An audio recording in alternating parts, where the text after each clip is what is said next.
जैसा कि आप लोग को पता है कि कल रात में जो नई एजुकेशन सिस्टम का जो फैसला आया और कहा गया है कि ये 2021 सत्र से लागू होगा, तो इसके बारे में मैं आपको बताऊंगा, स्पेशली इंजीनियरिंग स्टूडेंट्स के लिए जो आगे चल के इंजीनियरिंग करना चाहते हैं या फिर वो जो अभी इंजीनियरिंग कर रहे हैं, सिर्फ वो उन दोनों के लिए ये वाला वीडियो है, बाकी अदर स्ट्रीम वाले इस वीडियो को ना देखें। तो सबसे पहला डाउट तो ये आ रहा है कि भैया जो मैं इस साल जो जेईई का एग्जाम दे रहे हैं और जो अगले साल जेईई का एग्जाम देंगे, उनके लिए एग्जाम में कोई नहीं है, उनके लिए जेईई मेन और जेईई एडवांस जैसा होता था वैसा ही होता रहेगा, जो इस साल दे रहे हैं और जो अगले साल दे रहे हैं। यानी रूल जो है 21 सत्र से लागू होगा, यानी कि जो 22 में एग्जाम होगा ना, जिन्हें 22 में पेपर देना है, उनके लिए एग्जाम अलग होगा। तो ये जो बच्चे जो जिन्हें इस साल एग्जाम देना है और जो अगले साल एग्जाम देंगे, उन्हें बीटेक में आगे फायदा होगा, वो मैं बाद में बताऊंगा। अब मैं उनके बारे में बात कर लेता हूं जिन्हें 2022 में एग्जाम देना है। तो जैसा कि आप लोग को पता है कि भाई math plus physics plus chemistry अभी तक हमको पढ़ना अनिवार्य होता था क्लास 12 में, क्योंकि हमें आगे चल के इंजीनियरिंग करनी है, तो math plus physics plus chemistry तो हमें लेना ही था। लेकिन अब ऐसा कहा गया है कि जरूरी नहीं है, आप अपने हिसाब से अपने सब्जेक्ट को सिलेक्ट कर सकते हो और आप आगे जाओगे तो इंजीनियरिंग में आपको इसकी डीप नॉलेज मिल जाएगी। ठीक है, तो भाई आप तब तो भाई अगर मैं ये बात को मान लूं कि चलो ठीक है, अगर ये जरूरी नहीं है, तो फिर जो जेईई मेन और जेईई एडवांस का पेपर हमें देना है, तो उसमें तो math plus physics plus chemistry आता है, तो क्या तब तो हमें पढ़ना तो जरूर पड़ेगा ही, math plus physics plus chemistry. लेकिन ऐसा भी नहीं है, अब जो है वो जेईई मेन प्लस एडवांस का एग्जाम नहीं होगा, अब सीएटी कॉमन एप्टीट्यूड टेस्ट के नाम से एक एग्जाम होगा, जिसमें अंडर वन रूफ, आप मैं समझाने के लिए कह रहा हूं, जैसे उसमें अंडर वन रूफ सारे कॉलेजेस आ जाएंगे जितने भी इंडिया में कॉलेजेस इंजीनियरिंग करवाते हैं।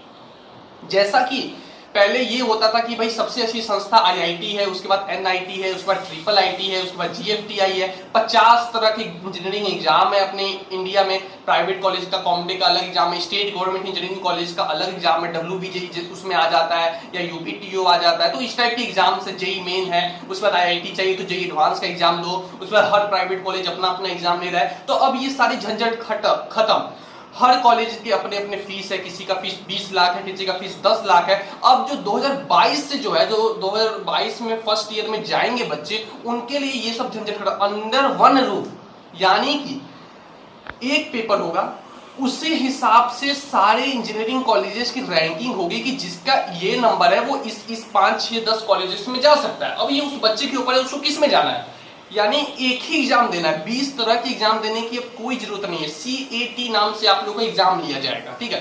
तो उसमें क्या है कि सारे इंजीनियरिंग कॉलेज आपके सामने रहेंगे, जिसकी 99 परसेंटाइल आई वो ऑब्वियसली आईआईटीज में जाएगा, जिसकी 89 आई वो हो सकता है कि जो स्टेट गवर्नमेंट के जो अच्छे कॉलेज है उन्हें रैंकिंग में लाई जाए, जिनकी 79 आई उसके बाद फिर प्राइवेट का रीजन शुरू हो जाएगा, जिन्हें प्राइवेट में जाना है, अच्छे प्राइवेट जो है, और जो थोड़ा सा लो रैंक वाले एनआईआरएफ रैंकिंग जिसकी लो है वो प्राइवेट है। तो ये सबकी एक रैंकिंग बन। अभी क्या होता था यार, देखो अभी की सिचुएशन समझो। अभी ये होता था, मान लो कि आपने जेईई एग्जाम दिया, आपने मेंस में लाया 97 परसेंटाइल, तो आपके पास ऑप्शन है या तो एनआईटी में जाओगे, या तो ट्रिपल आईटी में, या तो जीएफटीआई में जाओगे। अब बच्चा कंफ्यूज, ट्रिपल आईटी एक ब्रांड नेम है, जबकि ट्रिपल आईटी खुला कब है, 2015 2014, कोई 2016 में खुले हैं, यानी अभी 4 साल पहले तो ट्रिपल आईटी खुले ही है। तो अब सबके मन में ये डाउट आता था कि भैया ट्रिपल आईटी तो अभी खुले है और उनकी अपनी इंफ्रास्ट्रक्चर नहीं है, उनका अपना बिल्डिंग नहीं है, लेकिन हमारे मार्क्स पर जो है वो टॉप लेवल के कॉलेजेस है। हालांकि इंडिया में उससे भी अच्छे अच्छे और पुराने कॉलेजेस है, जिसकी प्लेसमेंट उससे भी ज्यादा अच्छी है, जिसकी फीस उससे भी कम है।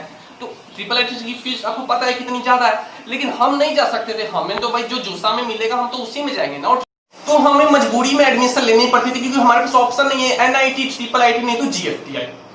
और हो सकता है कि उससे बहुत अच्छे अच्छे कॉलेजेस हैं इंडिया में, लेकिन हमें जेईई मेन पे नहीं मिलेंगे। लेकिन अब ऐसा झंझट खत्म हो जाएगा 2022 से। वहां क्या होगा, आपको बस एक पेपर देना होगा और उसी के अंदर में सारे कॉलेजेस आ जाएंगे। जैसा नीट में अभी भी ऐसा होता है, नीट में जो है आपको सिंगल पेपर ही देना पड़ता है और सारे जो गवर्नमेंट मेडिकल कॉलेजेस थे वो उसके अंदर आते हैं। बट इंजीनियरिंग में ऐसा नहीं था, बट अब से इंजीनियरिंग में भी ऐसा हो जाएगा।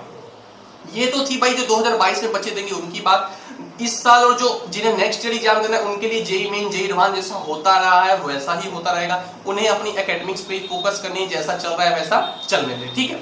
अब उनके बारे में जो बीटेक में है और वो जो बीटेक में इस साल जाने, कि जैसे हम बीटेक में गए, first year, second year, third year और फाइनल ईयर बाद हमें जो है बैचलर्स की डिग्री मिलती थी कि आप बीटेक हो चुके हो। आपने रंजन राज का नाम सुना होगा, जो कोटा फैक्ट्री में रोल किया हुआ था उसने, गरीब बच्चे का, मतलब जो उसका फ्रेंड रहता है एकदम गरीब बच्चा, रंजन राजा, पता कर लेना, वो आपको पता चल जाएगा। वो आईआईटी बॉम्बे से पास आउट है, वो इंटीग्रेटेड कोर्स कर रहा था, तो 5 साल उसने आईआईटी में पढ़ा, आईआईटी बॉम्बे में, और उसके बाद उसने ड्रॉप आउट लिया, उसको कोई डिग्री नहीं मिली, उसको कोई भी डिग्री नहीं मिली भाई, क्योंकि अभी ये रूल है ही नहीं। लेकिन अब जो बच्चे बीटेक में जा रहे हैं, अगर वो 1 साल बाद भी पास आउट होकर बाहर आ जाते हैं किसी भी कारण से, या उन्हें लगता है कि नहीं अब मुझे एक्टिंग में जाना है, मुझे सिंगिंग में जाना है, अब मुझे इसमें कैरियर नहीं बनाना है, तो उन्हें एक डिग्री मिलेगी और वो जब चाहे वो कंटिन्यू भी कर सकते हैं कि नहीं अब मुझे second year, third year, final year की डिग्री चाहिए, तो वो फिर दोबारा से अपने कैरियर में किसी भी एज पे जाके एडमिशन ले सकते हैं। जो सेकंड ईयर में पास आउट होंगे उन्हें डिप्लोमा की डिग्री मिलेगी, और जो थर्ड ईयर में पास आउट होंगे उन्हें बीटेक मिल जाएगा।